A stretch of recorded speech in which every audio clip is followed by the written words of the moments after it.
पहला प्रश्न है, जैन धर्म के संस्थापक हैं? A Arya Sudharma, B Mahavir Swami, C Parshvanath, D Rishabhdev. Correct answer हो जाएगा डी ऋषभदेव। जैन धर्म के मूल संस्थापक या प्रवर्तक प्रथम तीर्थंकर ऋषभदेव या आदिनाथ माने जाते हैं। याद रखिएगा, जैन धर्म के मूल संस्थापक या प्रवर्तक पूछे या प्रथम तीर्थंकर पूछे तो कौन है? ऋषभदेव या आदिनाथ। ठीक है। महावीर स्वामी जो हैं वह जैन धर्म के 24वें तीर्थंकर थे, जिन्होंने 6ठी शताब्दी ईसा पूर्व में जैन धर्म का प्रसार किया था। अगला प्रश्न है, जैन धर्म के प्रथम तीर्थंकर कौन थे? तो करेक्ट आंसर वही हो जाएगा बी ऋषभदेव। अगला प्रश्न है, जैन तीर्थंकर पार्श्वनाथ निम्नलिखित स्थानों में से मुख्यतः किससे संबंधित थे? ए वाराणसी, बी कौशाम्बी, सी गिरिब्रज, डी चंपा। करेक्ट आंसर हो जाएगा ए वाराणसी। पार्श्वनाथ जो है वह 23वें तीर्थंकर हैं। इनका जन्म वाराणसी के राजा अश्वसेन के यहाँ हुआ था। इनकी माता का नाम वामा देवी था और इनका चिन्ह क्या है? तो सर्प है, सर्प। याद रखिएगा, पार्श्वनाथ 23वें जैन तीर्थंकर हैं। इनका जन्म वाराणसी के राजा अश्वसेन के यहाँ हुआ था। इनकी माता का नाम वामा देवी था और इनका जो चिन्ह है वह है सर्प। इसके अलावा आपको पता होगा कि जैन धर्म में जो कुल तीन तीर्थंकर हुए वह हुए थे 24। ठीक है, जिसमें से सबसे लास्ट 24वें ही महावीर स्वामी थे। ठीक। अगला प्रश्न है, दो सूचियां दी गई हैं। पहले सूची में दिया गया है तीर्थंकर, दूसरे सूची में दिया गया है प्रतिमा लक्षण या बोल सकते हो उनका चिन्ह या प्रतीक। ठीक है। देखिए, एक है आदिनाथ, आदिनाथ मतलब पहले तीर्थंकर ऋषभदेव। एक है मल्लीनाथ, पार्श्वनाथ, संभवनाथ। ठीक है, उनके चिन्हों के हिसाब से सूची 1 से सूची 2 का मिलान करना है।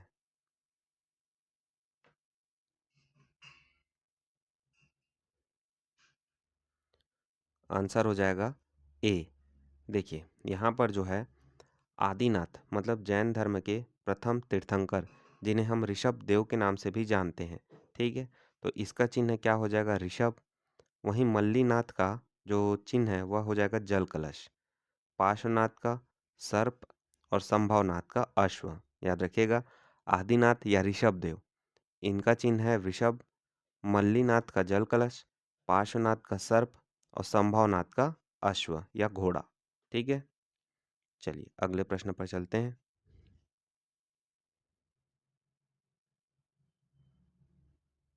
अगला प्रश्न है फिर वैसे ही, दो सूचियां दी गई है और उनके चिन्हों के हिसाब से आपको सही मिलान करना है।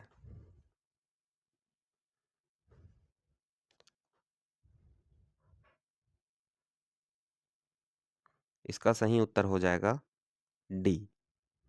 देखिए, यहाँ पर जो है पार्श्वनाथ का चिन्ह होता है, अभी मैंने आपको बताया 23वें तीर्थंकर, उनका चिन्ह है सिंह।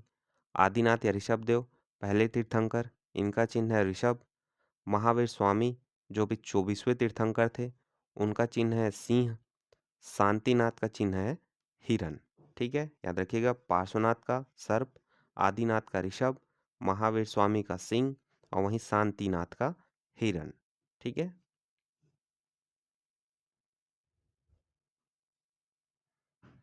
अगला प्रश्न देखिए, निम्नलिखित में से कौन सा एक युग्म सही सुमेलित नहीं है? वही तीर्थंकर दिए गए हैं और उनके निर्वाण स्थल बताए गए हैं।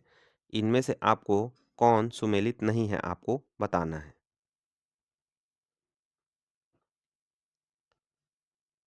करेक्ट आंसर हो जाएगा बी। देखिए, वासुपूज्य जो कि जैन धर्म के 12वें तीर्थंकर थे, उनको जो है निर्वाण चंपापुरी में प्राप्त हुआ था। शेष सभी युग्म सही सुमेलित सुमेलित है। याद रखिएगा, जो वासुपूज्य जो कि 12वें तीर्थंकर थे, इनको जो है निर्वाण की प्राप्ति चंपापुरी में हुई थी। इसके अलावा ऋषभनाथ को कहाँ पर प्राप्त हुआ था निर्वाण? तो अष्टापद में। वासुपूज्य को चंपापुरी में, अभी हमने पढ़ा। नेमिनाथ को उज्जयंत में और महावीर स्वामी को पावापुरी में। ठीक है। चलिए चलते हैं अगले प्रश्न की ओर। निम्नलिखित तीर्थंकरों पर विचार कीजिए तथा उनको सही कालानुक्रम व्यवस्थित कीजिए। कालानुक्रम के अनुसार पहला है अभिनंद, दूसरा है विमलनाथ, तीसरा है मुनि सुब्रतनाथ, चौथा है पद्म प्रभु। इन चारों को जो है उनके काल के क्रम के अनुसार में आपको व्यवस्थित करना है।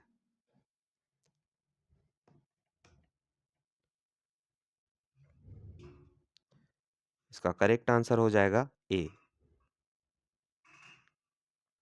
देखो, जैन संस्थापकों को तीर्थंकर जबकि जैन महात्माओं को निर्ग्रंथ कहा गया। यह भी याद रखिएगा, जो जैन संस्थापक थे उनको बोला जाता था तीर्थंकर।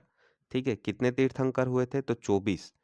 वहीं जो जैन महात्मा हुआ करते थे उनको निर्ग्रंथ कहा जाता था। ठीक है, अब देखिए, कुल जो 24 तीर्थंकर हुए वह कौन कौन हुए? तो ऋषभदेव, अजितनाथ, संभवनाथ, अभिनंदन, सुमतिनाथ, पद्म प्रभु, सुपार्श्वनाथ, चंद्रप्रभु, पुष्पदंत या इन्हीं को कहते हैं सुविधिनाथ।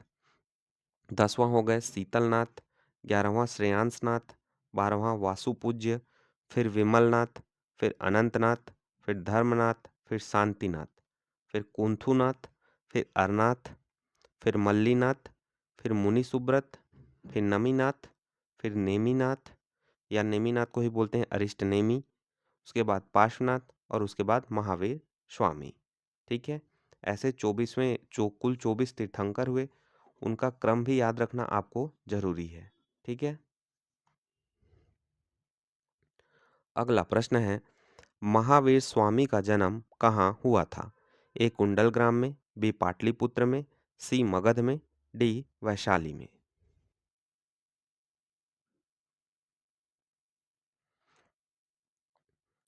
इसका आंसर हो जाएगा ए कुंड ग्राम में। ठीक है, महावीर स्वामी का जन्म कुंडग्राम या कुंडलपुर में वैशाली के निकट 599 ईसा पूर्व में हुआ था।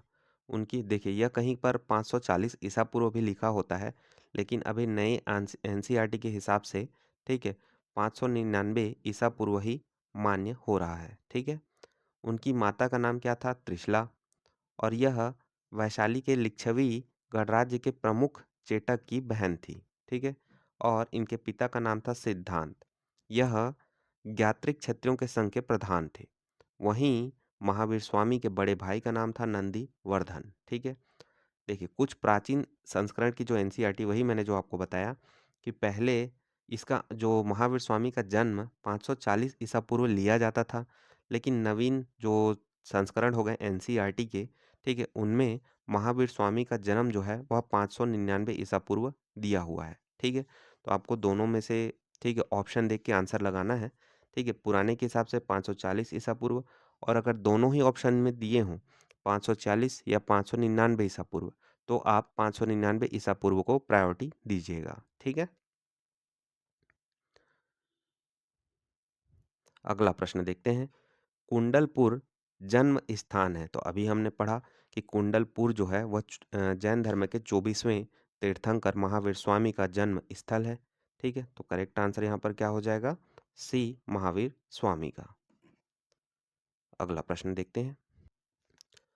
जैन धर्म के प्रवर्तक महावीर जी का मोक्ष स्थान कहाँ स्थित है? ए मनेर, बी राजगीर, सी पावापुरी, डी जालन फोर्ट, ई उपरोक्त में से कोई नहीं। क्वेश्चन में पूछा गया है कि महावीर स्वामी जी जो थे, ठीक है, उनका उनको मोक्ष की प्राप्ति कहाँ पर हुई थी? मोक्ष मतलब क्या हुआ?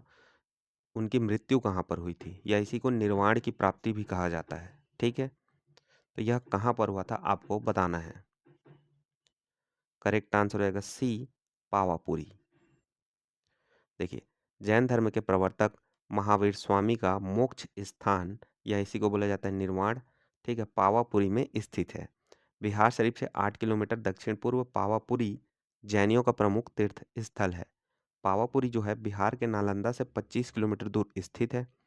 भगवान महावीर ने 527 ईसा पूर्व अर्थात 72 वर्ष की आयु में बिहार के पावापुरी में कार्तिक कृष्ण अमावस्या को निर्वाण या मोक्ष प्राप्त किया। ठीक है, याद रखिएगा उनकी मृत्यु कब हुई? 527 ईसा पूर्व में। और वहीं जन्म कब हुआ पूछे तो 599 ईसा पूर्व में। ठीक है। अगला प्रश्न है, महावीर जैन की मृत्यु निम्नलिखित में से किस नगर में हुई? अभी हमने पढ़ा कि 527 ईसा पूर्व में पावापुरी में, ठीक है, महावीर जी जैन को मोक्ष की प्राप्ति हुई थी। अगला प्रश्न है, तीर्थंकर शब्द संबंधित है। यार वही चैप्टर पढ़ रहे हैं, जैन धर्म से संबंधित है। ठीक है, 24, ठीक है, टोटल तीर्थंकर हुए। याद रखिएगा, तो कौन से धर्म से संबंधित हो जाएगा? जैन धर्म। डी आंसर हमारा करेक्ट हो जाएगा। अगला प्रश्न है, जैन तीर्थंकरों के क्रम में अंतिम कौन थे? मतलब 24वें तीर्थंकर। फिर वही क्वेश्चन, ठीक है, सबको पता है कुल 24 तीर्थंकर हुए। पहला और लास्ट तो आप बहुत अच्छे से याद रखिए। ठीक है, पहला कौन थे? ऋषभदेव। सबसे लास्ट में कौन थे? तो वो महावीर स्वामी। ठीक है, और इन्हीं जो पहले तीर्थंकर थे ऋषभदेव, उन्हीं को आदिनाथ के नाम से भी जाना जाता है। और ये जो पार्श्वनाथ है ये भी इंपॉर्टेंट है। ठीक है, ये 23वें तीर्थंकर थे। ठीक, तो यहाँ पर हमारा आंसर रहेगा सी, महावीर स्वामी। निम्न में से कौन एक जैन तीर्थंकर नहीं था? ए चंद्रप्रभु, बी नाथमुनि, सी नेमी, डी संभव। करेक्ट आंसर हो जाएगा बी, नाथमुनि। ठीक है, यह कोई जैन तीर्थंकर नहीं था। ठीक है, बाकी सभी जो हैं वह जैन धर्म के 24 तीर्थंकर में से हैं। ठीक है, अगला प्रश्न है, प्रभास गिरी जिनका तीर्थ स्थल है वे हैं? ए बौद्ध, बी जैन, सी शैव, डी वैष्णव। करेक्ट आंसर हो जाएगा बी, जैन धर्म। देखिए, जो प्रभासगिरी यूपी के कौशाम्बी में स्थित जैन तीर्थ स्थल है। यह भी याद रखिएगा कि जो प्रभासगिरी वह कहाँ पर स्थित है? यूपी में। कौशाम्बी का जो है प्रभासगिरी स्थल जो है वह 6वें जैन तीर्थंकर पद्म प्रभु से संबंधित है। ठीक है, यह भी याद रखिएगा, जो प्रभासगिरी है वह एक जैन तीर्थ स्थल है और यह यूपी में स्थित है, यूपी के कौशाम्बी में। ठीक है, और यहाँ पर जो है यह किससे संबंधित है? तो जैन धर्म के जो 6वें तीर्थंकर थे जिनका नाम था पद्मप्रभ, ठीक है, उससे संबंधित है। याद रखिएगा, प्रभासगिरी कहाँ पर स्थित है? यूपी के कौशाम्बी में। किससे संबंधित है? तो 6वें जैन तीर्थंकर पद्मप्रभ से। ठीक, अगला प्रश्न है, जैन धर्म में पूर्ण ज्ञान के लिए क्या शब्द है? ए जिन, बी रत्न, सी कैवल्य, डी निर्वाण। करेक्ट आंसर रहेगा सी, कैवल्य। निर्वाण तो अभी मैंने बताया, निर्वाण का मतलब मृत्यु को प्राप्त करना, मोक्ष को प्राप्त करना। कैवल्य का मतलब क्या हुआ? पूर्ण ज्ञान को प्राप्त करना। ठीक है, जैन धर्म में पूर्ण ज्ञान के लिए कैवल्य शब्द का प्रयोग किया गया है। महावीर स्वामी को 12 वर्षों की कठोर तपस्या तथा साधना के पश्चात जृंभिका ग्राम के समीप ऋजुपालिका नदी के तट पर एक साल वृक्ष के नीचे कैवल्य प्राप्त हुआ था। फलतः वे केवलिन कहलाए। याद रखिएगा, कैवल्य का मतलब होता है ज्ञान की प्राप्ति। तो जो महावीर स्वामी थे उनको जृंभिक ग्राम के समीप ऋजुपालिका नदी के तट पर साल वृक्ष के नीचे ज्ञान की प्राप्ति हुई थी। कितने साल तपस्या किए थे? 12 साल। ठीक है, अगला प्रश्न है, महावीर स्वामी को किस नदी के तट पर ज्ञानोदय प्राप्त हुआ? अभी हमने पढ़ा, जृंभिक ग्राम के समीप ऋजुपालिका नदी के तट पर साल वृक्ष के नीचे। तो करेक्ट आंसर होगा डी, ऋजुपालिका नदी। अगला प्रश्न है, त्रिरत्न सिद्धांत सम्यक धारण, सम्यक चरित्र, सम्यक ज्ञान जिस धर्म से किस धर्म की महिमा है आपको बताना है। ऑप्शन है ए बौद्ध, बी ईसाई, सी जैन, डी इनमें से कोई नहीं। त्रिरत्न के बारे में पूछा गया है। सम्यक धारण, सम्यक चरित्र, सम्यक ज्ञान यह किस धर्म से संबंधित है आपको बताना है। करेक्ट आंसर हो जाएगा सी, जैन धर्म। जैन धर्म में मोक्ष के लिए 3 साधन आवश्यक बताए गए हैं: सम्यक धारण या दर्शन, सम्यक चरित्र और सम्यक ज्ञान। इन्हीं तीनों को जैन धर्म में त्रिरत्न की संज्ञा दी गई है। ठीक, अगला प्रश्न है, त्रिरत्न या 3 रत्न जैसे सटीक ज्ञान, सच्ची आस्था और सटीक क्रिया निम्न में से किससे संबंधित है? ए बौद्ध धर्म, बी हिंदू धर्म, सी जैन धर्म, डी ईसाई धर्म। करेक्ट आंसर हो जाएगा सी जैन धर्म।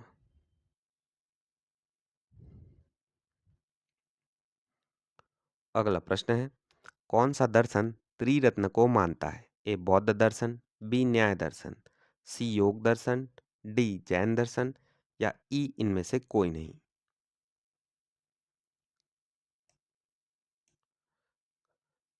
देखिए यहाँ पर जो है हमारे आयोग के द्वारा इस प्रश्न को विलोपित किया गया था।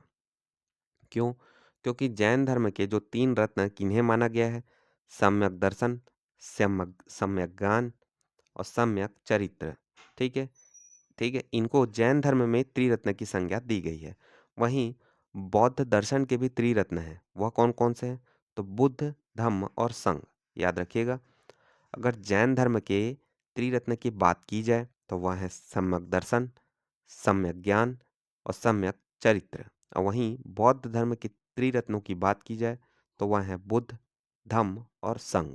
ठीक, अगला प्रश्न देखते हैं, अणुव्रत सिद्धांत का प्रतिपादन किसने किया था?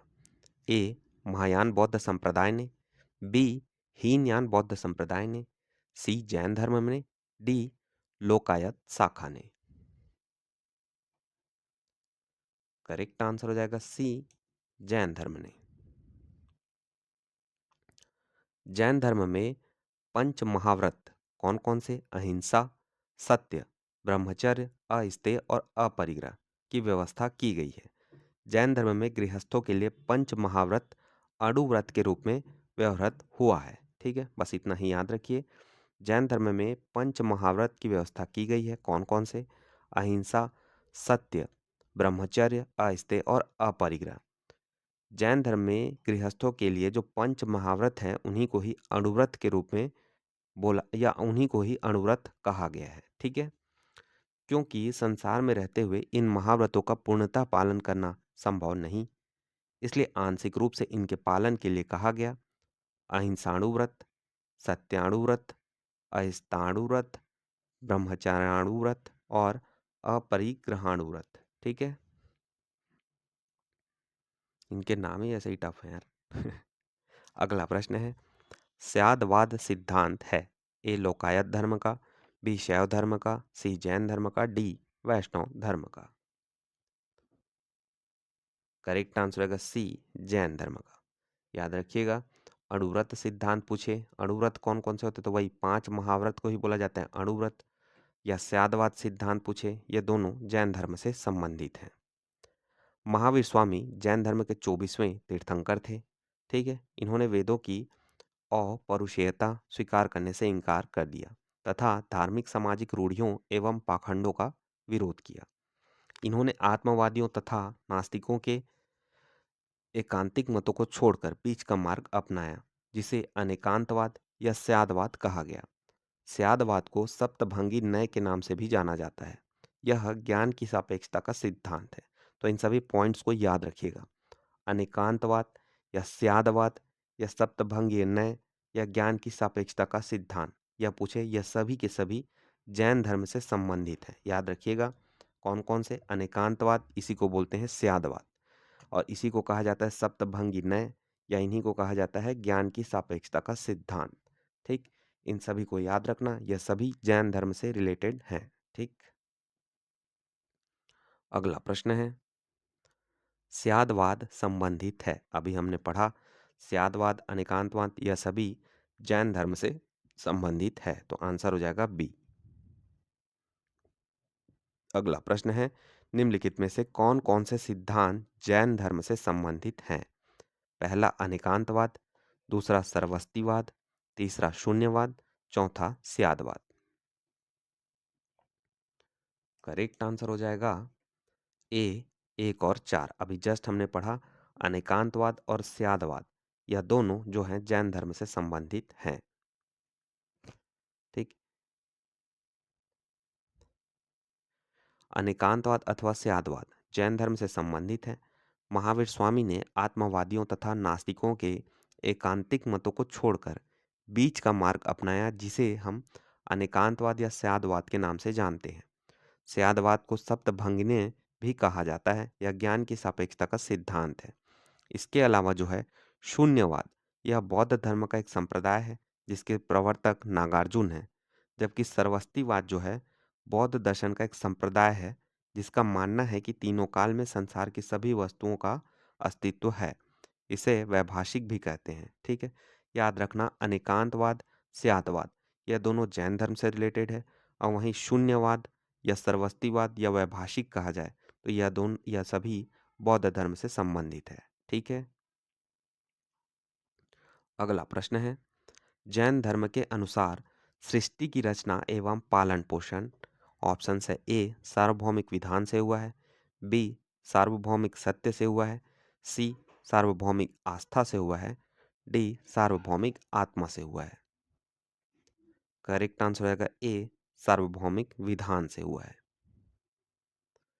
जैन धर्म का मानना है कि जो है हमारे सृष्टि की रचना वह सार्वभौमिक विधान से हुआ है। ठीक है,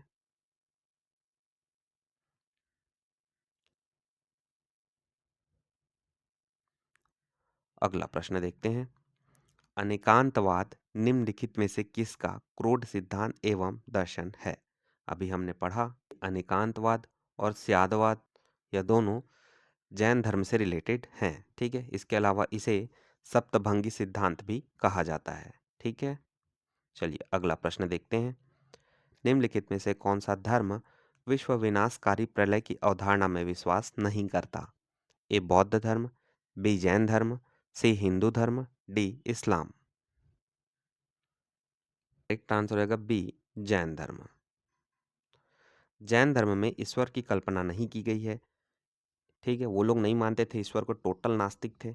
उनके अनुसार जगत की सृष्टि नहीं की गई है। यह संसार नित्य और शाश्वत है। इसमें किसी समय प्रलय नहीं होता है। ठीक, ऐसा जैन धर्म वालों का मानना है। चलिए अगला प्रश्न देखते हैं।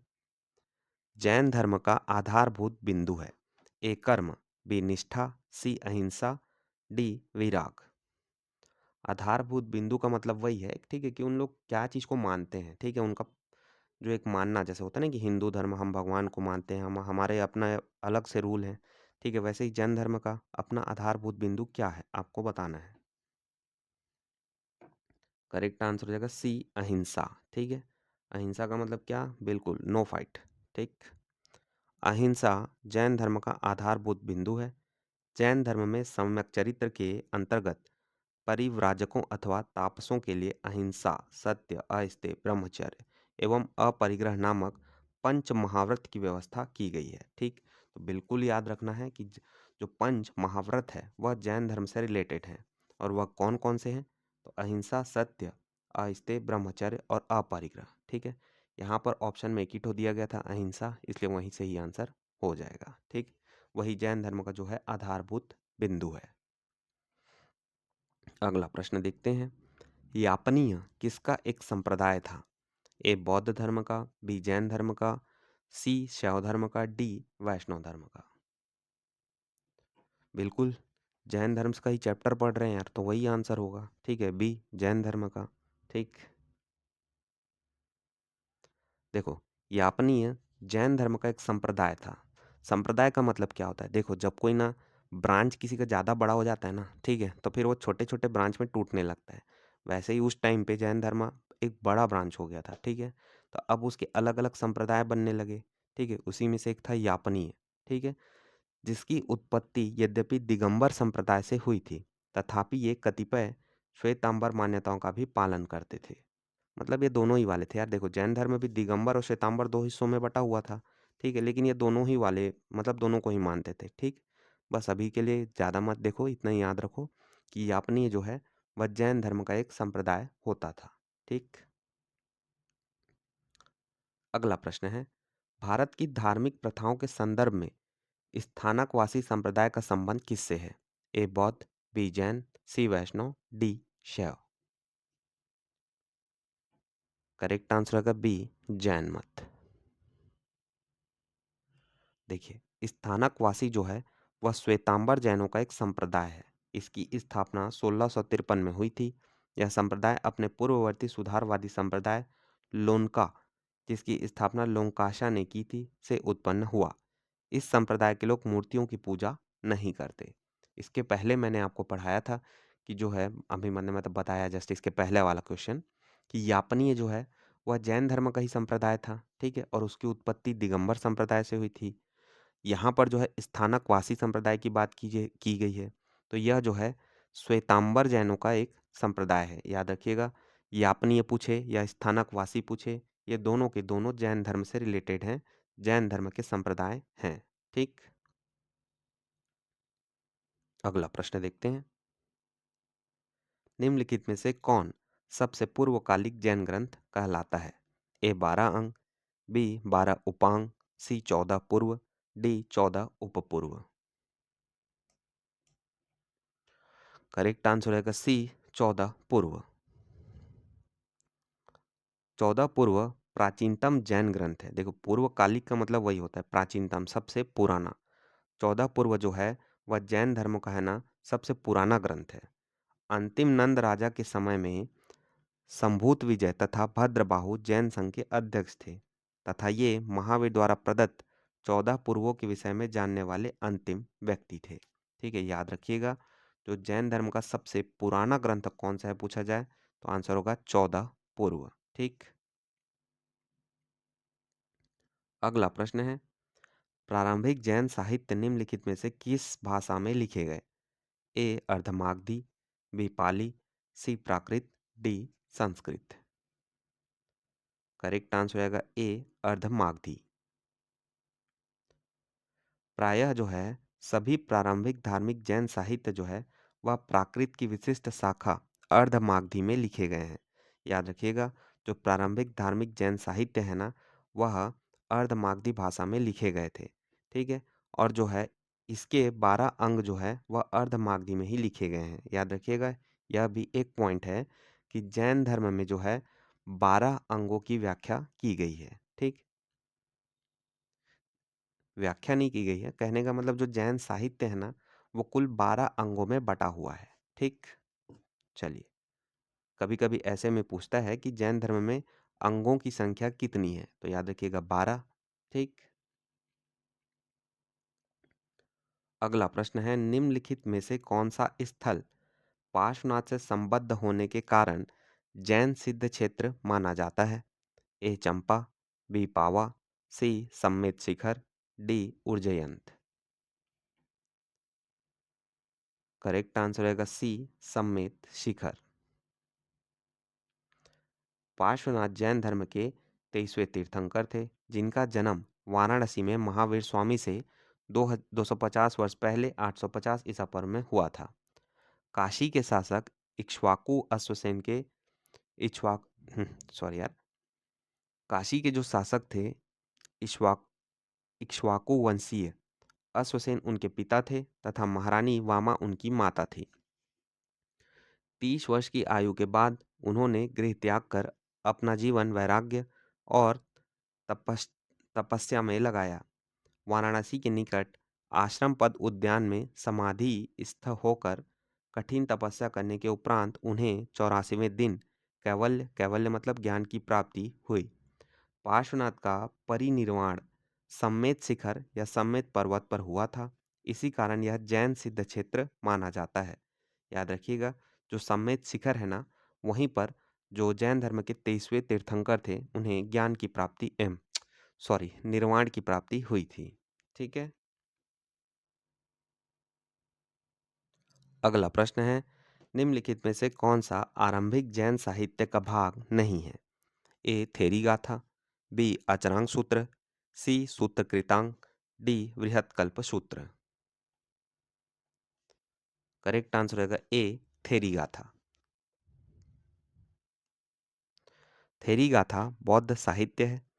अचरांग सूत्र, सूत्र कृतांग और बृहत कल्प सूत्र, ये तीनों जो है आरंभिक जैन साहित्य के भाग है। याद रखिएगा, इसके अलावा जो थेरी गाथा है वह बौद्ध साहित्य है। ठीक है, चलिए अगला प्रश्न देखते हैं। जैन संप्रदाय में प्रथम विभाजन के समय श्वेतांबर संप्रदाय के संस्थापक थे? ए स्थूलभद्र, बी भद्रबाहु, सी कालकाचार्य, डी देवर्धि क्षमा श्रवण। करेक्ट आंसर हो जाएगा ए स्थूलभद्र। वहीं भद्रबाहु जो है वह दिगंबर संप्रदाय के संस्थापक थे। मौर्य काल में मगध में अत्यंत भीषण दुर्भिक्ष पड़ा। ठीक है, देखो हुआ क्या था।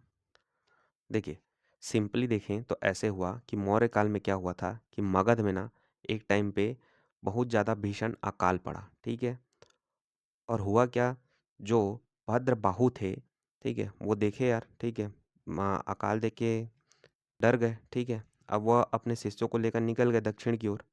ठीक है, लेकिन स्थूलभद्र टिके रहे वहीं पे। ठीक है, कहाँ पर, मगध में। अब जैसे ही अकाल खत्म हुआ, ठीक है, भद्रबाहु वापस आ गए।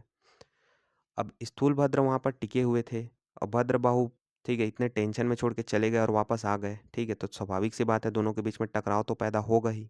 ठीक है, ऐसे में जो है जैन धर्म दो टुकड़े में बट गया। भद्रबाहु वाले, ठीक है, वह कहलाए दिगंबर, इन लोग कपड़ा नहीं धारण करते थे। ठीक है, और जो है सफेद कपड़े धारण वाले कहलाए, ठीक है, श्वेतांबर। ठीक है, वही स्थूल भद्र वाले कहलाए श्वेतांबर। ठीक है, याद रखिएगा। ठीक, अगला प्रश्न देखते हैं।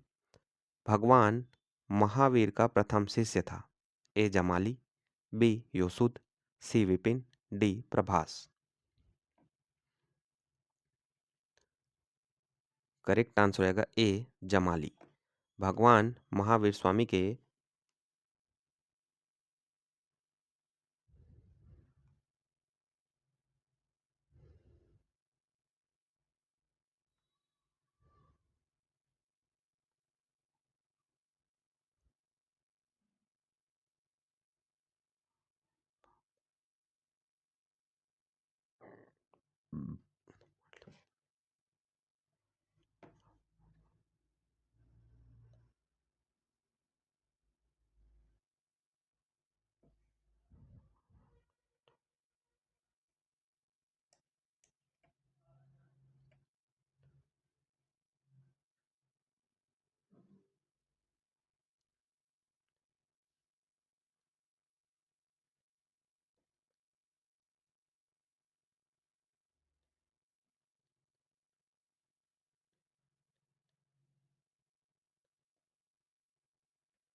करेक्ट आंसर रहेगा डी पाटलिपुत्र में।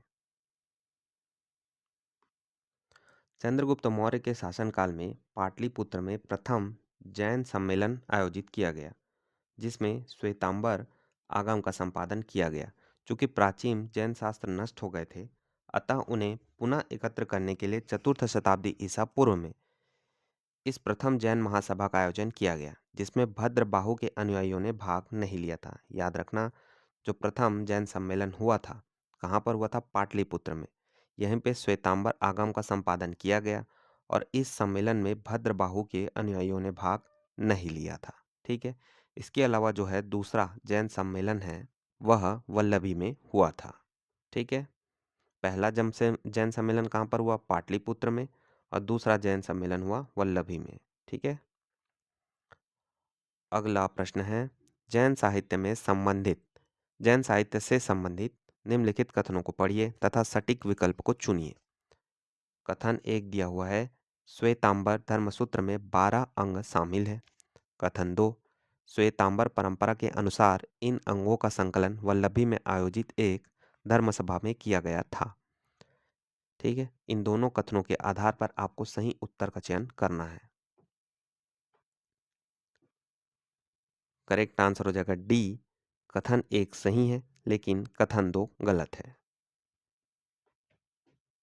अभी जस्ट मैंने आपको ऊपर बताया कि जो है श्वेतांबर परंपरा के अनुसार जो श्वेतांबर अंग थे, मतलब श्वेतांबर धर्मसूत्र में जो 12 अंग आए, ठीक है, वह जो है जैन धर्म के पहले सम्मेलन में किया गया था। ठीक है, और यह कहाँ पर हुआ था, तो वल्लभी में नहीं हुआ था, पाटलिपुत्र में हुआ था। ठीक है,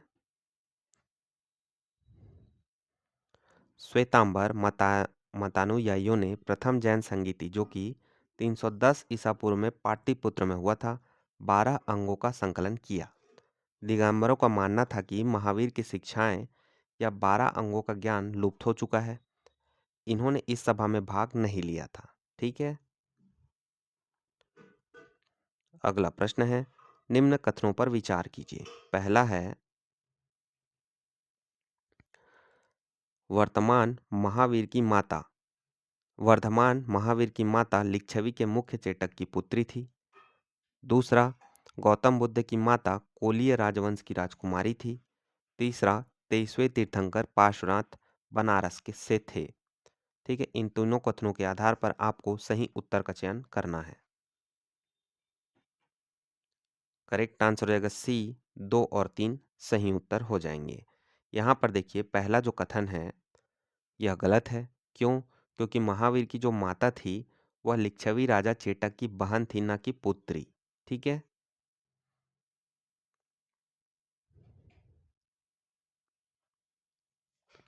अगला प्रश्न है, प्राचीन जैन धर्म के संबंध में निम्नलिखित कथनों में से कौन सा एक सही है, आपको बताना है। ए, स्थूल बाहु के नेतृत्व में दक्षिण भारत में जैन धर्म का प्रचार हुआ। बी, पाटलिपुत्र में हुई परिषद के पश्चात जो जैन धर्म के लोग भद्रबाहु के नेतृत्व में रहे वे श्वेतांबर कहलाए। सी, प्रथम शतक ईसा पूर्व में जैन धर्म को कलिंग के राजा खारवेल का समर्थन मिला। डी, बौद्धों के विपरीत जैन धर्म की प्रारंभिक अवस्था में जैन धर्म के लोग चित्रों का पूजन करते थे। आपको इन चारों कथनों में कौन सा सही है, आपको बताना है। चलिए आंसर देखते हैं। यहाँ पर जो है सी हमारा सही आंसर हो जाएगा। ठीक है, इसके अलावा बाकी ऑप्शंस को देखते हैं। स्थूल बाहु के नेतृत्व में दक्षिण भारत में जैन धर्म का प्रचार हुआ, यह तो बिल्कुल गलत है। क्यों? क्योंकि जब अकाल पड़ा था मगध में, भागकर कौन गया था? भद्रबाहु। और कहाँ भागा? दक्षिण की ओर। ठीक है, और वहां जाकर जैन धर्म का प्रचार किया था। ठीक है, तो दक्षिण भारत में जैन धर्म का प्रचार कौन किए थे? भद्रबाहु। अब बी ऑप्शन देखिए, पाटलिपुत्र में हुई परिषद के पश्चात, जो कि प्रथम जैन सम्मेलन था, जो जैन धर्म के लोग भद्रबाहु के नेतृत्व में रहे वह श्वेतांबर कहलाए। गलत, भद्रबाहु वाले कहलाए थे दिगंबर। ठीक। अब देखिए सी, प्रथम शतक ईसा पूर्व में जैन धर्म को कलिंग के राजा खारवेल का समर्थन मिला था, यह भी बिल्कुल सही है। ठीक है, इसके अलावा जो डी है वह गलत ऑप्शन है। क्यों? क्योंकि बौद्धों के विपरीत जैन धर्म की प्रारंभिक अवस्था में जैन धर्म के लोग चित्रों की पूजन करते थे। नहीं, चित्रों की पूजा करना, मूर्ति की पूजा करना, ठीक है, यह जैन धर्म में प्रचलित नहीं था। ठीक। अगला प्रश्न देखते हैं।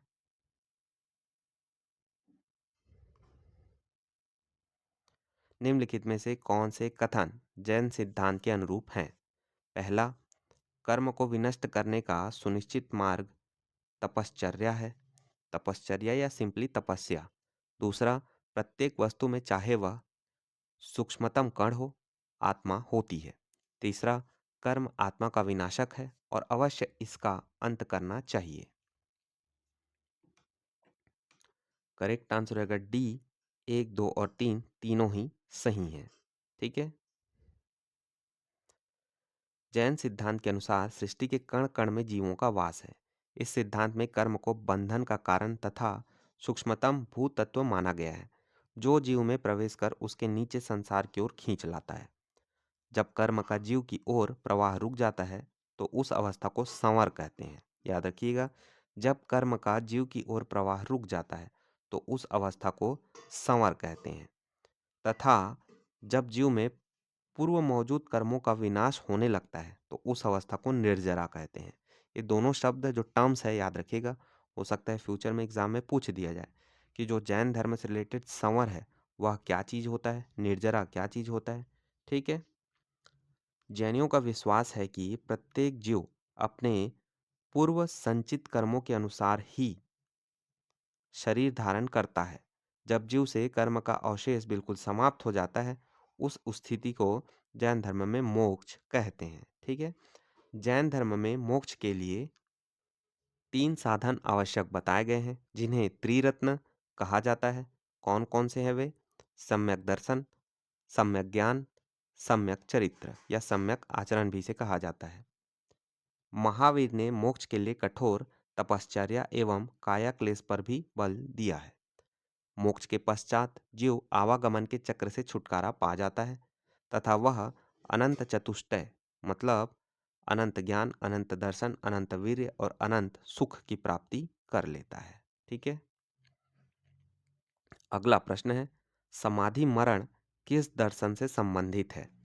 ए बौद्ध दर्शन, बी जैन दर्शन, सी योग दर्शन, डी लोकायत दर्शन, ई इनमें से कोई नहीं। करेक्ट आंसर हो जाएगा बी जैन दर्शन। संलेखना या समाधि मरण जो है या इसी को संथारा भी बोलते हैं, यह जीवन के अंतिम समय में मृत्यु निकट जानकर स्वेच्छा से अपनाई जाने वाली एक जैन प्रथा है। व्यक्ति को यह लगने लगता है कि वह मृत्यु के करीब है तो वह खुद खाना पीना त्याग देता है। इसे दिगंबर जैन शास्त्र के अनुसार समाधि मरण या संलेखना कहते हैं। बुजुर्ग व्यक्तियों को देखा होगा ना, लास्ट लास्ट में आते हैं, ठीक है, लगने लगता है उनको कि बस अब होने वाला अपना टाइम आ गया है, ठीक है, फिर वो लोग क्या करते हैं, खाना पीना सब चीज़ छोड़ देते हैं। ठीक है, तो जैन धर्म में उसी को, जो दिगंबर वाले जैन थे, उन लोग इसी टर्म्स को समाधि मरण या संलेखना बोलते थे। और वहीं श्वेतांबर लोग इसी टर्म को संथारा कहते थे। ठीक है, याद रखिएगा कि संलेखना, समाधि मरण या संथारा, ये तीनों क्या चीज़ हैं? तो मृत्यु के करीब जब इंसान पहुंच जाता है तो खाना खाना पीना खुद ब खुद त्याग देता है। इसे ही हम संलेखना, समाधि मरण या संथारा कहते हैं। ठीक है, समाधि मरण या संलेखना दिगंबर वाले बोलते थे और संथारा श्वेतांबर वाले बोलते थे। ठीक है। अगला प्रश्न है, निम्नलिखित कथनों पर विचार कीजिए। पहला, दक्षिण भारत के इक्ष्वाकु शासक बौद्ध मत के विरोधात्मक थे। दूसरा, पूर्वी पूर्वी भारत के पाल शासक बौद्ध मत के समर्थक थे। उपयुक्त कथनों में से कौन कौन सा सही है आपको बताना है।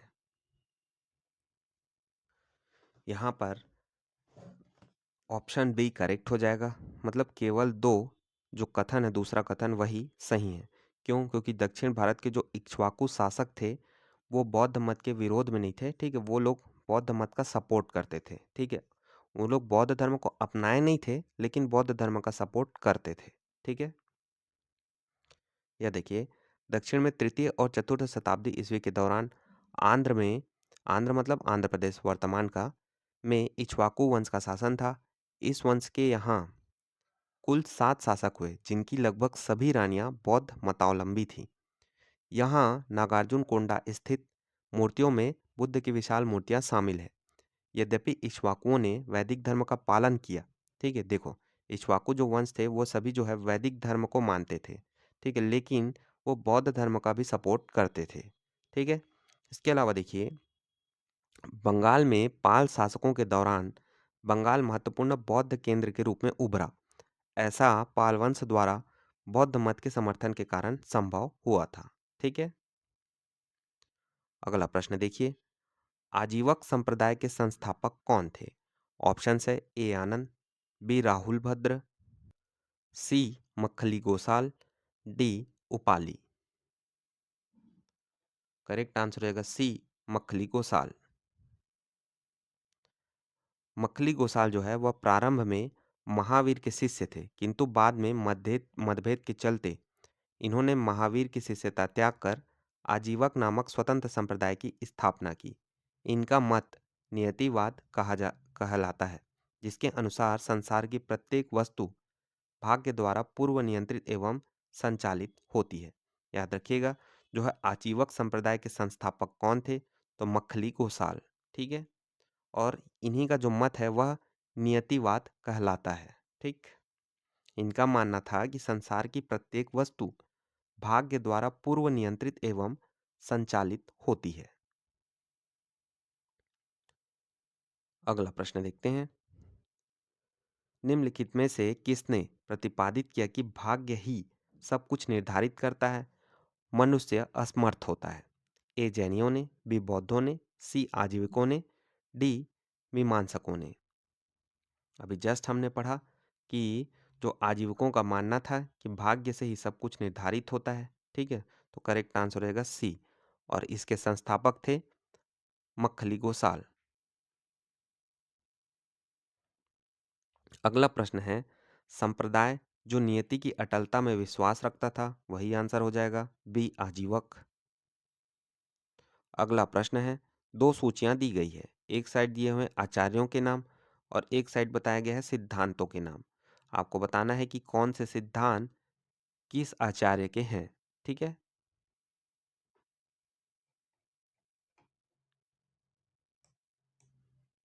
चलिए आंसर बता देखते हैं। यहाँ पर देखिए, जो लकुलिश है वह पाशुपत सिद्धांत से संबंधित है। नागार्जुन अभी हमने पढ़ा बौद्ध धर्म के शून्यवाद से संबंधित है। यह भी याद रखिएगा, शून्यवाद किससे रिलेटेड है, तो बौद्ध धर्म से। ठीक है। भद्रबाहु हमने पढ़ा था जैन धर्म की दो शाखा। ठीक है, श्वेतांबर और दिगंबर। दिगंबर किसका था, भद्रबाहु का। श्वेतांबर किसका था, स्थूल भद्र का। ठीक है, तो भद्रबाहु किससे रिलेटेड है, जैन धर्म से। और अभी जस्ट हमने पढ़ा है कि आजीवक संप्रदाय के संस्थापक कौन थे, तो मखली गोसाल। ठीक है, तो सिर्फ गोसाल दिया है, कंफ्यूज नहीं होना। ठीक, चलिए अगला प्रश्न देखते हैं। बराबर की गुफाओं का उपयोग किसने आश्रय गृह के रूप में किया। ए आजीवकों ने, बी थारुओं ने, सी जैनों ने, डी तांत्रिकों ने।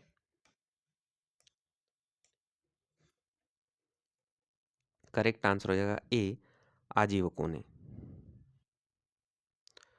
मौर्य युग में पर्वत गुफाओं को काटकर निवास स्थान बनाने की कला का पूर्ण विकास हुआ। ये इंपॉर्टेंट है कि अशोक और उनके जो बेटे थे दशरथ, ठीक है, उनके पौत्र, सॉरी बेटा नहीं, पोता, पौत्र का मतलब होता है पोता। ठीक है, अशोक हो गए तथा उनके पोते दशरथ ने, ठीक है, बराबर तथा नागार्जुनी पहाड़ियों को काटकर आजीविकों के लिए आवास बनाए थे। ठीक है, अशोक के समय बराबर पहाड़ी की गुफाओं में सुदामा की गुफा और कर्ण चौपड़ नामक गुफा सर्व प्रसिद्ध है। याद रखिएगा, बराबर की पहाड़ी की कौन कौन सी गुफा, तो सुदामा की गुफा और कर्ण चौपड़ की गुफा। ठीक है, अगला प्रश्न देखते हैं। उत्तर प्रदेश में बौद्ध एवं जैनियों दोनों की प्रसिद्ध तीर्थ स्थली है, कौन सी है, आपको बताना है। ए सारनाथ, बी कौशाम्बी, सी Kushinagar, D Devi Patan. Correct answer रहेगा बी कौशाम्बी। देखिए, जो कौशाम्बी है वह प्रयागराज इलाहाबाद में के पास में स्थित है। ठीक है, पहले इसी को कोसम के नाम से भी जाना जाता था। और यह जो कौशाम्बी है वह जैन और बौद्ध दोनों से रिलेटेड है, आपको याद रखना है। ठीक है, यहीं जो है कौशाम्बी में ही छठवें तीर्थंकर पद्मप्रभ का प्रसिद्ध मंदिर प्रभास गिरी स्थित है। ठीक है, यह भी याद रखिएगा। अगला प्रश्न है, निम्नलिखित में से कौन सा एक कथन सही नहीं है। ए श्रवण बेलगोला स्थित गोमतेश्वर की प्रतिमा जैनियों के अंतिम तीर्थंकर को दर्शाती है। बी भारत का सबसे बड़ा बौद्ध मठ अरुणाचल प्रदेश में है। सी खजुराहो के मंदिर चंदेल राजाओं द्वारा बनवाए गए। डी होयस- होयसलेश्वर मंदिर शिव को समर्पित है। प्राचीन भारत के जो टर्म्स होते हैं ना पुराने, बड़े खतरनाक खतरनाक होते हैं। ठीक है, आधा तो इनको बोलने में ही बहुत परेशानी हो जाती है। ठीक, इनका प्रॉपर जो है उच्चारण करना ही अपने आप में एक कठिन काम है। चलिए इस प्रश्न का आंसर देखते हैं। यहाँ पर हमें कौन सा कथन सही नहीं है पूछा गया था। करेक्ट आंसर हो जाएगा ए। देखिए, जो कथन एक दिया हुआ है यह कथन सही नहीं है। जो श्रवण बेलगोला स्थित गोमतेश्वर की प्रतिमा है, ठीक है, यह जैनियों के अंतिम तीर्थंकर को दर्शाती है, ऐसा कहा गया है। अंतिम मतलब महावीर स्वामी नहीं, तो यह गलत है। जो जो गोमतेश्वर थे इन्हें ही बाहुबली के नाम से भी जाना जाता है। और यह ऋषभ देव के पुत्र माने जाते हैं। ऋषभ देव कौन, प्रथम जैन तीर्थंकर ऋषभ देव या आदिनाथ, इनके पुत्र माने जाते हैं। कौन, तो गोमतेश्वर या बाहुबली। ठीक है, इसके अलावा भारत का सबसे बड़ा बौद्ध मठ अरुणाचल प्रदेश में है, यह कथन बिल्कुल सही है। खजुराहो के मंदिर चंदेल राजाओं द्वारा बनवाए गए थे, यह भी बिल्कुल सही है। होयसलेश्वर मंदिर या होयसल मंदिर भी कई बार बोल दिया जाता है, यह शिव को समर्पित है। यह भी बिल्कुल करेक्ट है। ठीक है। यहाँ देखिए, श्रवणबेलगोला कर्नाटक राज्य में स्थित है, यह भी याद रखने का। यह भी प्रश्न पूछा जाता है कि श्रवणबेलगोला जो है कहाँ पर स्थित है, तो कर्नाटक राज्य में। यहाँ गंग शासक रचमल्ल चतुर्थ मतलब पंचमल्ल के शासनकाल में चामुंड राय नामक मंत्री ने लगभग 981 ईस्वी में बाहुबली या गोमतेश्वर की विशालकाय, जिसकी ऊंचाई है 57 फीट, जैन मूर्ति का निर्माण कराया। बाहुबली जो है प्रथम जैन तीर्थंकर ऋषभ देव के पुत्र माने जाते हैं। ठीक है, याद रखिएगा। अगला प्रश्न देखते हैं। श्रवणबेलगोला में गोमतेश्वर की विशाल प्रतिमा किसने स्थापित करवाई? अभी जस्ट हमने पढ़ा कि जो है गोमतेश्वर की प्रतिमा थी, उसका निर्माण गंग शासक रचमल्ल के शासनकाल में उनके मंत्री चामुंड राय के द्वारा करवाया गया था। ठीक है, यहाँ पर करेक्ट आंसर हो जाएगा ए, चामुंड राय। अगला प्रश्न देखते हैं। महान धार्मिक घटना महामस्तकाभिषेक निम्नलिखित में से किससे संबंधित है और किसके लिए जानी जाती है? करेक्ट आंसर हो जाएगा ए, बाहुबली। महामस्तका अभिषेक जैन धर्म का एक महत्वपूर्ण उत्सव है जो 12 वर्ष के अंतराल पर कर्नाटक राज्य के श्रवणबेलगोला में आयोजित किया जाता है। यह समझ लो कि जैन धर्म का कुंभ मेला, हमारे यहाँ लगता है ना कुंभ का मेला 12 साल में एक बार। ठीक है, वैसे ही जो है जैन धर्म का समझ लो 12 साल में होने वाला, ठीक है, जो है एक उत्सव, उसका नाम क्या है, तो महामस्तकाभिषेक, जो कि कर्नाटक राज्य के श्रवणबेलगोला में आयोजित किया जाता है। यहाँ पर भगवान या संत गोमतेश्वर बाहुबली की 57 फीट ऊंची मूर्ति स्थापित है। श्रवणबेलगोला कहाँ पर स्थित है, तो कर्नाटक में। ये पॉइंट बहुत इंपॉर्टेंट है, याद रखिएगा। और यहीं जो है जैन धर्म के रिलेटेड गोमतेश्वर या बाहुबली की मूर्ति स्थापित है। ठीक, अगला टॉपिक है हमारा शैव तथा भागवत धर्म। इससे रिलेटेड जितने भी क्वेश्चंस हैं उनको अब हम देखेंगे। चलिए सीधे क्वेश्चन पर आते हैं। पहला क्वेश्चन है, प्राचीन भारत के विश्वोत्पत्ति विषयक धारणाओं के अनुसार 4 युगों के चक्र का नाम इस प्रकार है। ए, द्वापर, कृत, त्रेता और कली। बी, कृत, द्वापर, त्रेता और कली। सी, कृत, त्रेता, द्वापर और कली। डी, त्रेता, द्वापर, कली और कृत। करेक्ट आंसर हो जाएगा सी, कृत, त्रेता, द्वापर या कली। देखिए, कृत को ही बोला जाता है क्या, सतयुग। सतयुग के बाद क्या आता है, त्रेता युग। त्रेता युग के बाद आता है द्वापर युग। द्वापर युग के बाद कलयुग। ठीक है, चलिए यह देखिए, प्राचीन भारत की विश्वोत्पत्ति विषयक धारणाओं के अनुसार 4 युगों के चक्र का क्रम इस प्रकार है। कृत मतलब सतयुग, त्रेता युग, द्वापर युग और कलयुग। ठीक है, अगले प्रश्न पर आते हैं। निम्नलिखित में से कौन सा प्राचीन भारत में शैव संप्रदाय था? ए, आजीवक। बी, मत्त मयूर। सी, मैमत। डी, ईशान शिव गुरु देव पद्धति। करेक्ट आंसर हो जाएगा बी, मत्त मयूर। प्राचीन भारत में मत्त मयूर नामक शैव संप्रदाय का उल्लेख मिलता है। याद रखिएगा, मत्त मयूर जो है वह एक शैव संप्रदाय है। ठीक है, अगला प्रश्न है, अर्धनारीश्वर मूर्ति में आधा शिव तथा आधा पार्वती प्रतीक है। ए, पुरुष और नारी का योग। बी, देवता और देवी का योग। सी, देव और उसकी शक्ति का योग। डी, उपयुक्त में से कोई नहीं या किसी का नहीं। करेक्ट आंसर रहेगा सी, देव और उसकी शक्ति का योग। प्राचीन काल में अर्धनारीश्वर के रूप में शिव की कल्पना की गई, जो पुरुष और प्रकृति अथवा देव और उसकी शक्ति के योग को दर्शाता है। शिव और पार्वती की संयुक्त मूर्तियां गुप्त युग में और उसके परिवर्ती युग में विशेष रूप से उकेरी गई थीं। ठीक है, इसी संयोग का वर्णन कालिदास ने कुमार संभवम में अत्यंत यत्नपूर्वक किया है। शिव और पार्वती का परस्पर इतना तादाम्य हुआ कि दोनों की सन्निहित मूर्ति अर्धनारीश्वर के रूप में समाज में चल पड़ी। अगला प्रश्न देखते हैं। नयनार कौन थे? ए, शैव। बी, शाक्त। सी, वैष्णव। डी, सूर्योपासक। करेक्ट आंसर हो जाएगा ए, शैव। पूर्व मध्यकाल में भक्ति भावना का प्रचार प्रसार मुख्यतः दक्षिण भारत में, विशेषकर तमिल भाषी क्षेत्र में हुआ। तमिल भाषी क्षेत्र में भक्ति भावना को लोकप्रिय बनाने में दो संप्रदायों की प्रमुख भूमिका रही। भगवान विष्णु की उपासना करने वाले विष्णु भक्त अलवार कहलाए और शिव की उपासना करने वाले शिव भक्त नयनार कहलाए। बस इतना ही याद रखिएगा। विष्णु भक्त क्या कहलाए? अलवार। शिव भक्त क्या कहलाए? नयनार। याद कैसे रखेंगे जो अगर दोनों में कन्फ्यूजन होगा तो?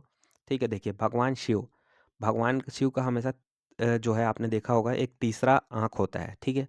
उसी को क्या बोलते हैं हम लोग? नयन। तो बस ऐसे ही याद रखिएगा, अगर नयनार पूछे, ठीक है, तो वो भगवान शिव से संबंधित है और नयन मतलब तीसरा आँख याद कर लीजिएगा, ठीक है? अगला प्रश्न देखते हैं। नयनार कौन थे? वही शैव धर्मायुनाई मतलब शैव धर्म वाले थे, ठीक है? अगला प्रश्न देखते हैं। निम्नलिखित में से अलवार संत नहीं था। ए पोयगई, बी तिरुज्ञान, सी पुडम, डी तिरुमंगई।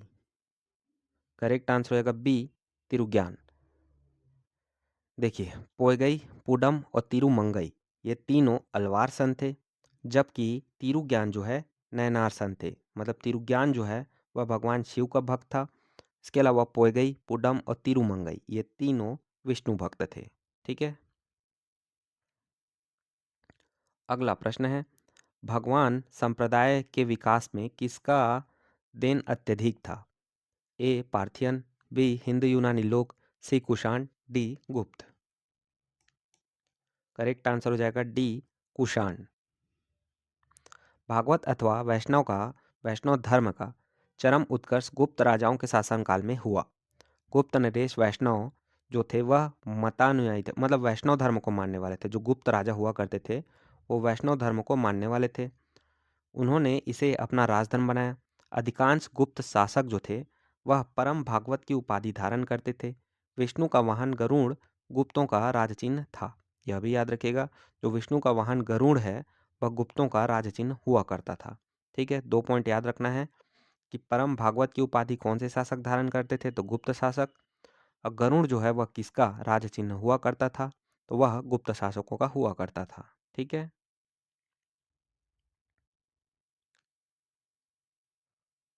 अच्छा सॉरी, यहाँ पर मैंने आंसर सी कुषाण बोल दिया था, ठीक है? इसका आंसर होगा डी गुप्त, ठीक है?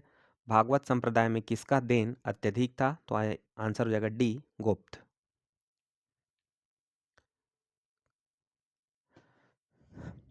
अगला प्रश्न है, भागवत धर्म के प्रवर्तक थे? A Janak, B Krishna, C Yajnavalkya, C D Surdas. Correct answer होगा बी कृष्ण। देखिए भागवत धर्म की बात आए तो सीधा आप भगवान कृष्ण का नाम याद कर लीजिएगा, ठीक है? परंपरा अनुसार भागवत धर्म के प्रवर्तक वृष्णि या सात्वत वंशी कृष्ण थे। वृष्णि या सात्वत वंशी कृष्ण थे, जिन्हें वसुदेव का पुत्र होने के कारण वासुदेव कृष्ण कहा जाता है। वे मूलतः मथुरा के निवासी थे। छांदोग्य उपनिषद में उन्हें देवकी पुत्र कहा गया है। घोर अंगिरस का शिष्य बताया गया है। याद रखिएगा, जो है छांदोग्य उपनिषद में कृष्ण भगवान को देवकी पुत्र कहा गया है और घोर अंगिरस का शिष्य बताया गया है, ठीक है? अगला प्रश्न है, निम्न में से किस ग्रंथ में सर्वप्रथम देवकी के पुत्र कृष्ण का वर्णन किया गया है? अभी जस्ट मैंने बात किया कि छांदोग्य उपनिषद में जो है कृष्ण को देवकी पुत्र कहा गया है और उन्हें घोर अंगिरस का शिष्य बताया गया है। अगला प्रश्न है, वासुदेव कृष्ण की पूजा सर्वप्रथम किसने प्रारंभ की? फिर वही, जहां मैंने बोला जहां अगर कृष्ण की बात आए सीधे आप जाइएगा भागवत धर्म में, ठीक है? तो करेक्ट आंसर हो जाएगा ए भागवत धर्म, ठीक है? वैष्णव धर्म का प्रारंभिक रूप भागवत धर्म के अंतर्गत देवकी पुत्र भगवान वासुदेव कृष्ण के पूजन में दर्शित होता है, जो संभवतः 6ठी सदी ईसा पूर्व के पहले स्थापित हो चुका था। वासुदेव जो कृष्ण का प्रारंभिक नाम था, पाणिनि के युग में प्रचलित था। उस युग में वासुदेव की उपासना करने वाले वासुदेवक या भागवत कहे जाते थे, ठीक है? मैं बोल रहा हूँ ना, याद कर लो, जहाँ भागवत धर्म की बात की जाए सीधा आप कृष्ण की ओर जाइएगा, ठीक है? अगला प्रश्न है, निम्नलिखित में से किस देवता को कला में हल लिए प्रदर्शित किया गया है? ए कृष्ण, बी बलराम, सी कार्तिकेय, डी मैत्रेय। ये तो बहुत आसान सा क्वेश्चन है, आपको पता ही होगा, ठीक है, कि किस भगवान है। देखे होंगे आपने टीवी में एपिसोड वगैरह। हलधारी कौन है? हलधर किसे कहा जाता है? ठीक है, तो करेक्ट आंसर हो जाएगा बी बलराम। ठीक है, जो कि भगवान कृष्ण के बड़े भाई माने जाते हैं, मतलब हैं थे। भारतीय सांस्कृतिक परंपरा के अनुरूप कला में हल लिए कृष्ण के भाई बलराम को प्रदर्शित किया गया है। उन्हें हलधर के नाम से भी जाना जाता है। ठीक है, अगला प्रश्न है, भागवत संप्रदाय में भक्ति के रूपों की संख्या है? ए 7, बी 8, सी 9, डी 10। करेक्ट आंसर हो जाएगा सी 9। देखिए, भागवत संप्रदाय में मोक्ष प्राप्ति के लिए नौधा भक्ति को मान्यता दी गई है। नौधा भक्ति मतलब कुल 9 भक्ति। याद रखिएगा, भागवत संप्रदाय में मोक्ष प्राप्ति के लिए नौधा भक्ति को मान्यता दी गई है। ठीक है, नौधा भक्ति मतलब कुल 9 भक्ति। अगला प्रश्न है, हेलियोडोरस का बेसनगर अभिलेख संदर्भित है? ए संकर्षण तथा वासुदेव को, बी संकर्षण तथा प्रद्युमन से, सी संकर्षण प्रद्युमन तथा वासुदेव से, डी केवल वासुदेव से। करेक्ट आंसर हो जाएगा डी केवल वासुदेव से। भागवत धर्म से संबद्ध प्रथम उपलब्ध प्रस्तर स्मारक विदिशा बेसनगर का गरुड़ स्तंभ है। इससे पता चलता है कि तक्षशिला के यवन राजदूत हेलियोडोरस ने भागवत धर्म ग्रहण किया तथा इस स्तंभ की स्थापना करवाकर उसकी पूजा की थी। इस पर उत्कीर्ण लेख में हेलियोडोरस को भागवत तथा वासुदेव को देवदेवस अर्थात देवताओं का देवता कहा गया है। ठीक है, चलिए अगले प्रश्न की ओर आते हैं। अगला प्रश्न है, भागवत धर्म से संबंधित प्राचीनतम अभिलेखीय साक्ष्य है?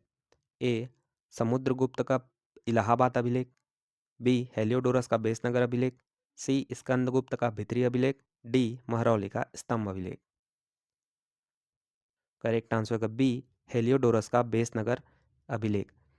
बेसनगर या विदिशा का गरुड़ स्तंभ लेख जो है, ठीक है, इससे हमें हेलियोडोरस का जो है, याद रखिएगा, बेसनगर या विदिशा गरुड़ स्तंभ है, इससे हमें भागवत धर्म की जानकारी मिलती है। ठीक है, अगला प्रश्न है, भागवत धर्म का ज्ञात सर्वप्रथम अभिलेखीय साक्ष्य है? वही सेम, बेसनगर या विदिशा का गरुड़ स्तंभ। अगला प्रश्न है, बेसनगर अभिलेख का हेलियोडोरस कहाँ का निवासी था? ए पुष्प कलावती, बी तक्षशिला, सी साकल, डी मथुरा। करेक्ट आंसर होगा बी तक्षशिला। जो ये हेलियोडोरस थे वह तक्षशिला के ही यवन राजदूत थे, यवन राजदूत थे। ठीक है, इन्हीं की जो अभिलेख है वेसनगर अभिलेख, ठीक है, वो उनसे हमें भागवत धर्म की जानकारी मिलती है। ठीक है, अगला प्रश्न है, विष्णु के किस अवतार को सागर से पृथ्वी का उद्धार करते हुए अंकित किया गया है? A Kachchhap, B Matsya, C Varaha, D Narasimha. Correct answer हो जाएगा सी वराह। भगवान विष्णु ने दैत्यराज हिरण्याक्ष का वध करने के लिए वराह रूप धारण किया था तथा उसके चंगुल से धरती को छुड़ाया था। पौराणिक चित्रों में वराह भगवान धरती को अपने दांतों के ऊपर संतुलित कर सागर से निकालते हुए दर्शाए गए हैं। इस अवतार में मानव शरीर पर वराह का सिर और 4 हाथ हैं, जो कि भगवान विष्णु की तरह शंख, चक्र, गदा और पद्म लिए हुए दैत्य हिरण्याक्ष से युद्ध कर रहे हैं। अवतार क्रम में यह विष्णु का तीसरा अवतार माना गया है। याद रखिएगा, ठीक है, जो भगवान विष्णु का ही तीसरा अवतार था वराह रूप, ठीक है, वह उन्होंने इस रूप को राज जो दैत्य था हिरण्याक्ष को मारने के लिए धारण किया था। ठीक है, चलिए अगला प्रश्न देखते हैं। भारत में आस्तिक और नास्तिक संप्रदायों में कौन सा विभेदक लक्षण है? ए ईश्वरी सत्ता में आस्था, बी पुनर्जन्म के सिद्धांत में आस्था, सी वेदों की प्रामाणिकता में आस्था, डी स्वर्ग और नरक की सत्ता में विश्वास। देखिए, हम बात करते हैं ना, तुम आस्तिक हो तुम नास्तिक हो, ठीक है, तो कैसे उन दोनों के बीच जो है विभेद किया जाता है, ठीक है, यह आपको बताना है। करेक्ट आंसर हो जाएगा सी वेदों की प्रामाणिकता में आस्था। देखिए, आस्तिक संप्रदाय वे हैं जो वेदों की प्रामाणिकता को मानते हैं तथा नास्तिक संप्रदाय वे हैं जो वेदों की प्रामाणिकता को नहीं मानते हैं। ठीक है। अगला प्रश्न है, निम्नलिखित में से कौन मोक्ष के साधन के रूप में ज्ञान, कर्म तथा भक्ति को समान महत्व देता है? ए अद्वैत वेदांत, बी विशिष्टाद्वैतवाद वेदांत, सी भगवद गीता, डी मीमांसा। करेक्ट आंसर हो जाएगा सी भगवद गीता। गीता में ज्ञान, कर्म तथा भक्ति को समान महत्व दिया गया है। भगवद गीता में भगवान श्री कृष्ण के द्वारा निम्नलिखित श्लोक में इन तीनों का महत्व प्रतिपादित किया गया है। ठीक है, ये श्लोक है, जो इंटरेस्टेड है पढ़ लीजिएगा। श्लोक के माध्यम से कर्म, भक्ति तथा ज्ञान की महत्ता को प्रतिपादित किया गया है, जबकि अद्वैत वेदांत में शंकराचार्य ने केवल ब्रह्मा को सत्य माना है, ईश्वर को नहीं। वेदांत में केवल भक्ति की प्रधानता है तथा विशिष्टाद्वैतवाद वेदांत में भी केवल भक्ति को महत्व दिया गया है। मीमांसा केवल कर्म का प्रतिपादन करता है। ठीक। अगला प्रश्न है, अधोलिखित में से कौन सा एक गीता की मुख्य शिक्षा है? ए कर्मयोग, बी ज्ञान योग, सी भक्ति योग, डी निष्काम कर्मयोग, ई अस्पर्श योग। करेक्ट आंसर हो जाएगा डी निष्काम कर्मयोग। गीता का कर्मयोग निष्काम कर्मयोग है। ठीक है, इसके अलावा और भी चीज़ें दी हुई है जो कुछ खास इंपॉर्टेंट नहीं है। ठीक है।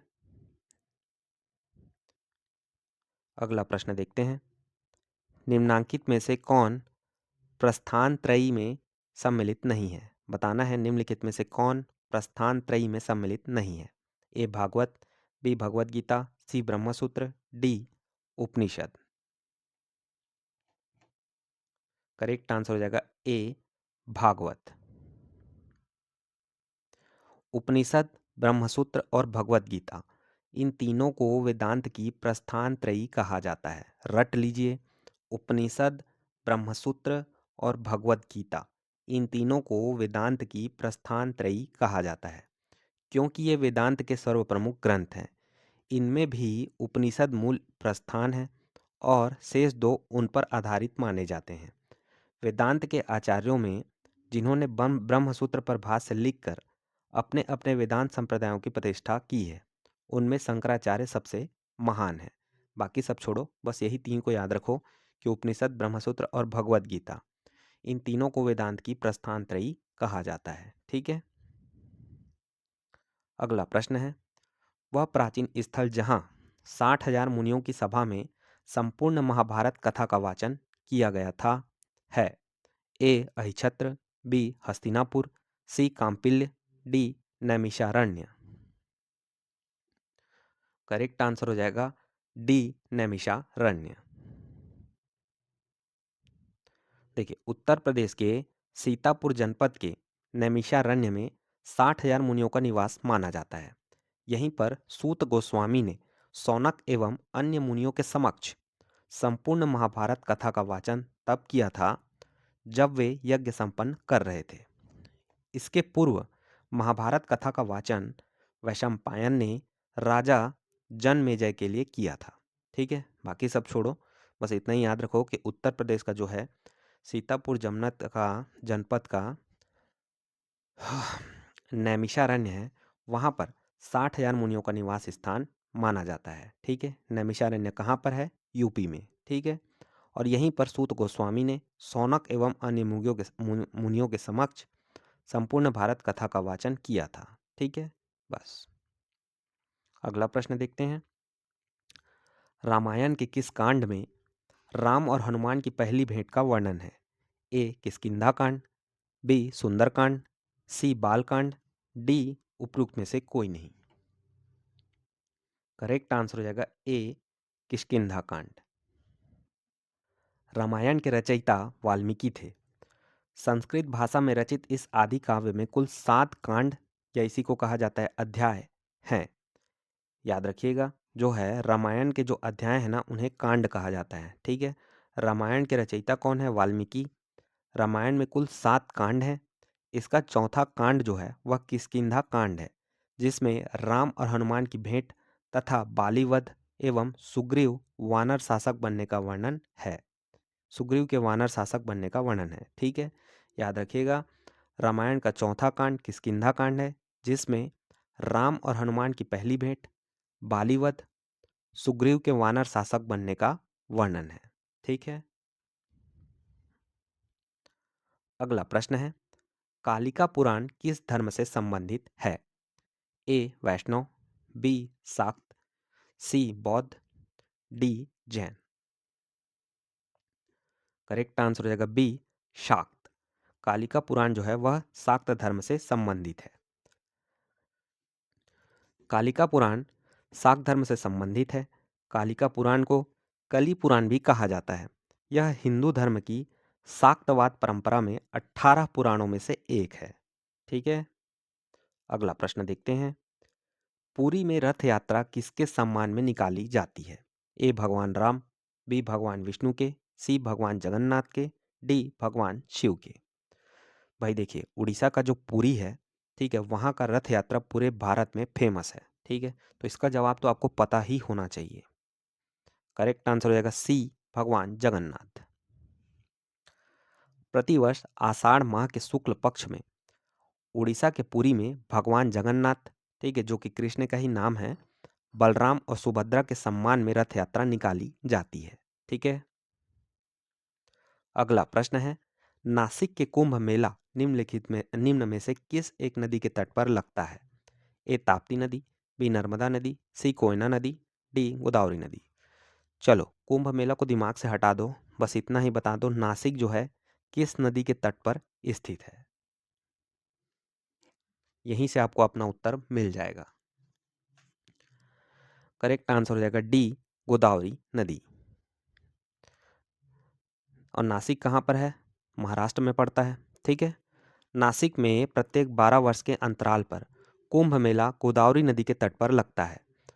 कुंभ मेला नासिक के अतिरिक्त हरिद्वार में गंगा तट पर, प्रयाग में गंगा और यमुना एवं विलुप्त सरस्वती के संगम स्थल पर, उज्जैन में क्षिप्रा नदी के तट पर लगता है।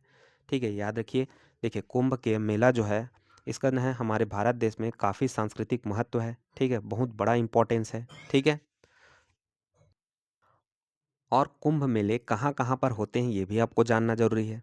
ठीक है, तो याद रखिएगा, नासिक में होता है गोदावरी नदी के तट पर, हरिद्वार में होता है गंगा नदी के तट पर, प्रयाग में होता है गंगा यमुना और सरस्वती के संगम पर, उज्जैन में होता है क्षिप्रा नदी के तट पर, हर 12 साल के अंतराल में।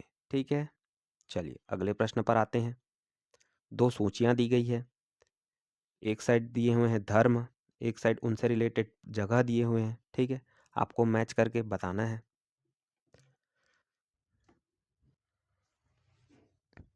चलिए सीधे आंसर ही देखते हैं। देखिए, जैन धर्म से रिलेटेड है पावापुरी। ठीक है, पावापुरी, यहीं पर जो है महावीर स्वामी को निर्वाण की या मोक्ष की प्राप्ति हुई थी। मोक्ष मतलब मृत्यु। कब? 527 ईसा पूर्व में। ठीक है, यह पावापुरी जो है वर्तमान में बिहार पर स्थित है। ठीक है, इसके अलावा हिंदू धर्म से रिलेटेड कौन है? तो वाराणसी, जो कि आज का है क्या है? बनारस। इस्लाम धर्म से रिलेटेड कौन है? मदीना।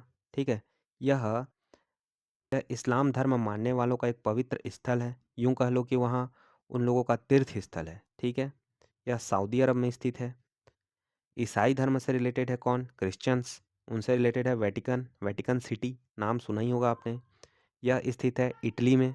ठीक है, चलिए अब सीधे एक बार और देख लीजिए। जैन धर्म से रिलेटेड है पावापुरी, हिंदू धर्म से रिलेटेड है वाराणसी, इस्लाम धर्म से रिलेटेड है मदीना, ईसाई धर्म से रिलेटेड है वेटिकन। ठीक है, देख लीजिए, यह उसी प्रश्न का ही एक्सप्लेनेशन है। ठीक है,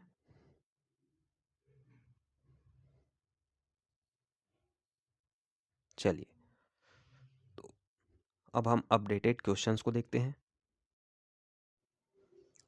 पहले हम जैन धर्म के जो अपडेटेड क्वेश्चंस है घटना चक्र में उनको देखते हैं। पहला क्वेश्चन है, सूची 1 को सूची 2 से सुमेलित कीजिए तथा सूचियों के नीचे दिए गए कूट से सही उत्तर का चयन कीजिए। सूची 1 में स्थल दिए गए हैं, सूची 2 में संबंधित तीर्थंकर दिए गए हैं। ठीक है, आपको सही मिलान करना है। करेक्ट आंसर हो जाएगा सी। चलिए आंसर देखते हैं। देखिए, श्रावस्ती जो है वह संभवनाथ से संबंधित है। वहीं काकंदी जो है वह सुविधिनाथ या पुष्पदंत से संबंधित है।